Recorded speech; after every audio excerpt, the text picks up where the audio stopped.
In today's video, I'm going to show you the fastest method for winterizing your power equipment so that it's ready for you in the spring. Now that might be a lawnmower, pressure washer, or even a generator, but no matter what piece of equipment, if it's got an engine, you're going to want to watch this video so that you can do the job properly. A good place to start is to look at your owner's manuals, and if you do, you're going to see all types of different directions. Some are going to talk about changing the oil, grease, and fittings, but others will even go as far to say you should wash and wax the machine. But there's one thing all of the manuals agree on, and that's to take care of your fuel. So fortunately, there's an easy way to keep your gas from going bad, and you don't have to drain the tank or run it dry or any of that other stuff. You want to use a product that's called a fuel stabilizer. Now this is a liquid that you add to your gas tank. Now all that means is your gas won't go bad and your machine will start when you need it. Now the product I use is called Seafoam. It's been around forever, and some of my earliest videos were how I cleaned engines with this stuff to take care of things like ATVs and gators. Now other channels like Project Farm have also tested this with really great results. But what you may not have known is that it's also a great gas stabilizer.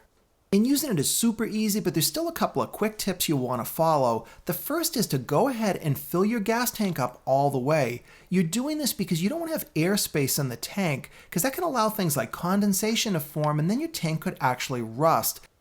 And now that your tank is full, go ahead and grab your Seafoam along with a Dixie cup. Now the directions on the can of Seafoam say to put in 1 ounce of Seafoam per gallon of gas. Now your tank size can vary, but most small power equipment is going to have something between about 1 gallon and 3 gallons of fuel. The Dixie cup is perfect because it's 3 ounces, so you don't have to be exact with this. In fact, you can actually put in more Seafoam than you need and you won't cause any type of issues.